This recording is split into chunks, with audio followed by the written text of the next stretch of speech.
So today, for this insightful conversation around employee ownership, I'm with David McGuire of Radix Communications. It's quite a bold step, and yet I'm hearing it more and more frequently in Cornwall, David.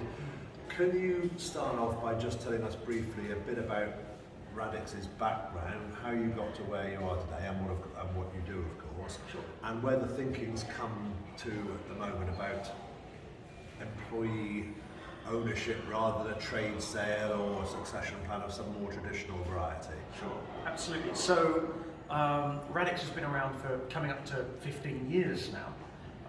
We're a copywriting agency.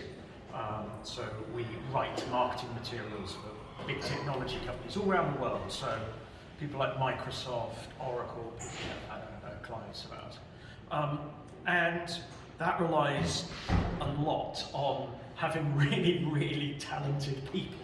And of which more anon. So the company was founded 15 years ago, nearly, by Fiona Campbell-Howes, who started as a freelancer.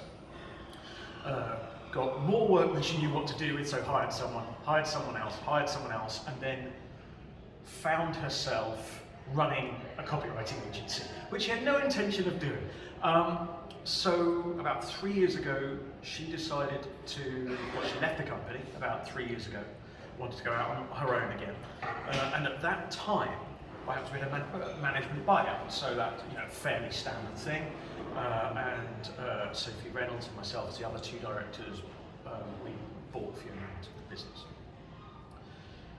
However, at that point, very quickly, we began to feel that we'd both been in the business a while. I've been there 7 years, Sophie's been there a little longer than that. But we have some very skilled, very hard-working, long-serving staff. So many of whom have been there longer than we have. And it felt a bit weird that these people every day were going above and beyond for our clients, serving them, growing the business, and effectively all of that skill and that hard work was just putting money in our pockets. So we decided we had conversations about, are there ways that we can give people a stake? And in future, if we want more directors involved, would they then want a share of the shares in the business? How would that work? We didn't really get any further than that, but we work with Jeremy Kirk from Southwest FD, who I'm sure you know. And Jeremy then knew this was an ambition of ours and mentioned the principle of employee ownership through an employee ownership trust, and that might be a model to pursue, or at least consider. So it all went from there. That's great. So you had a sort of vision, but it took a Jeremy to sort of say, this is I think what you've got in mind in terms of a structure. Was that sort of would that be a fair analysis? Yeah. I think we had about the people aspects of it. We had a vague ambition and maybe a set of values that we wanted to follow. Yes, values. And then and Jeremy helped us to kind of make that. He found an avenue that we could actually. And your experiences so far, that was the right structure. That was an easy structure to get your head around to achieve the ambitions and values that you want. Yeah, I think so. I mean, it's so the structure that we have is we have an employee ownership trust. So we sold 100% of the shares, so all the shares in the business. And were they all yours and Sophie's? Yes, yeah. Right, yeah. Through the company that we'd formed. Yeah, through the Fiona. But yes, so we formed a trust that then purchased these shares and holds the shares for the benefit of the employees, and then that's then managed by a trust company. And then the directors of the trust company are ourselves as the business directors, and Jeremy, and we also have elected representatives from. Okay, excellent. I wasn't being cheeky though, but there weren't non-executive shareholders that you needed to convince. No. That was quite an easy decision from that point of view. And did you have peer and role models in Cornwall? Were the ones that you looked at who'd done it before in Cornwall? I mean, one or two. There aren't very many people in Cornwall that have done this at all. I mean, I think there are maybe 1,000 businesses nationwide at the last count. And Blue Fruit, I know, have done this, maybe one or two others. And there are other people after us who are in the process. Yes, there really aren't that many locally, but I think Blue Fruit, I think they're 51% employee owned. Okay. So the founding directors are still. So the founders are still there. They still have their shares. So that would be a trust and separate shareholders presumably working together in some way. Yeah. So there are other models. That kind of thing. The reason I ask is it strikes me as whether this is a sort of something that Cornwall's leading on. We're not great followers. We like to be innovative in Cornwall, and whereas B Corps, we've got more than anywhere else outside London. We're the first social enterprise zone of the UK, and I wonder whether this is something new happening in the business landscape that you feel part of, or whether this was, were you aware you were part of a movement when you were doing this, or is this something you and Sophie sort of completely, or was it helped by the Cornwall environment in which you worked with at all? Or? Kind of. I mean, I think that there aren't a lot of employee-owned businesses in Cornwall. There is an employee ownership movement, but it's more of a national thing. However, I think what we do have in Cornwall is a lot of businesses who are very serious about looking after their staff, about treating people well, treating people fairly. And so it's something where I don't think Cornwall is leading yet, but it's early days for this model, so there's still time. I also think it's a thing that for, as I understand it, for the B Corp scoring, employee ownership comes out quite highly in that. So where we have a lot of people involved in B Corp, that could be something that they start to get their head around employee ownership. Yes. So, but similarly, it's a thing that will probably just happen at the right time. It's not for every business. Not every business has, owners that want to exit from ownership. Now, we still run the business as directors. The day-to-day management is still Sophie and I. Absolutely. Okay. And do you think long-term that's going to work? Do those employees, and I'm slightly concerned about the word employee, whether it should be colleague-owned. Are they, what motivates them to step up to the plate in terms of running the business? That's a really good question. I think the reason that we keep it called employee-owned is quite simply because that's what the government calls the scheme, so that makes it simpler for everyone else. But I know that John Lewis and Waitrose have obviously they're much bigger than us, but have a similar sort of model, and then theirs are called partners, I think. But it's something where obviously not everyone in the business has an appetite to own, manage and run a business, and that's why where we have the trust and they have employee nominated trustees who have put themselves forward. We've had an election within the company among the staff. So they've elected their representatives onto the board of the trust co. And those guys have really stepped up. They've been, so far, I mean this is new, we've had this since December, but so far they've stepped up, taken it really seriously, and they've really sort of felt engaged in the process. And elevated and that. Enjoying it, feeling part of the very much so, different system. I think can so. see that.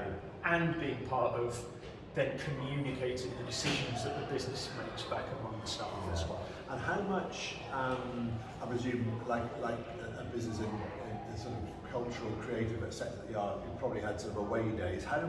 Where do you see long term? Are they all involved in does it change what is open to you long term in terms of trade sale, flotation, if what was being does the trust and do all of the employees need to vote in favour of something like that, which makes it more difficult or not? I'll have to look at the trust deed, to be honest with you.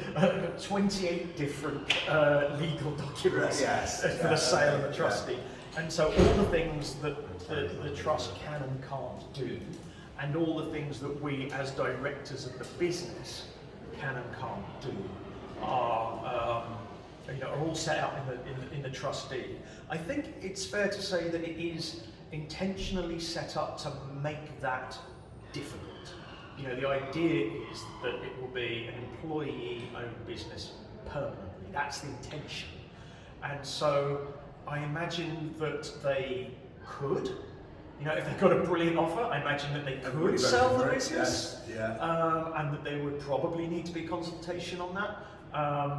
But the hope is that that's never needed. One of the reasons that we didn't go down that route, well, partly, Sophie and I didn't want to exit, but when Fiona exited, one of the reasons that we didn't go down that route is, we play in a big international market, and we wanted to be sure always that the business would always be run along the lines of a certain ethos, and that we'd always stay in Cornwall. Yes. And you can't, if you sell to a company in the M4 corridor, where a lot of people in our industry work, or San Francisco, or Seattle, where our clients are, Boston, there's no guarantee that there'll always be a Penguin office. Well, from that angle alone, I, from Cornwall Chamber of Commerce, are delighted that we've got that actual extra retention thing for a company that's doing as well. And I'm always very impressed when I talk to you that here's a small agency in Penryn with clients in Seattle and San Francisco and so forth. I mean, it is fantastic success story. Sometimes hidden under a bit of a bushel, perhaps, but I mean, here we are, with that, and it's great to know that that's going to be more likely to stay in Cornwall under this structure. I think that's actually one of the positive aspects of it. Actually, for a business sector to grow, like we've been hearing about at the Festival of Business all this week, it's we need to keep successful businesses with successful and agile models and the talent here in Cornwall. We can't do it in absentia, so that's a really powerful thing in its favour, in my opinion. I think so, yeah. I mean, our people tend to stay with us for a long, long time. I mean, we have got 96% staff retention or something. Average length of service is 6 years or something so far, and growing. And those people have had a hand in developing the culture. They've grown the business, they've grown the culture of it, and they've bought into something.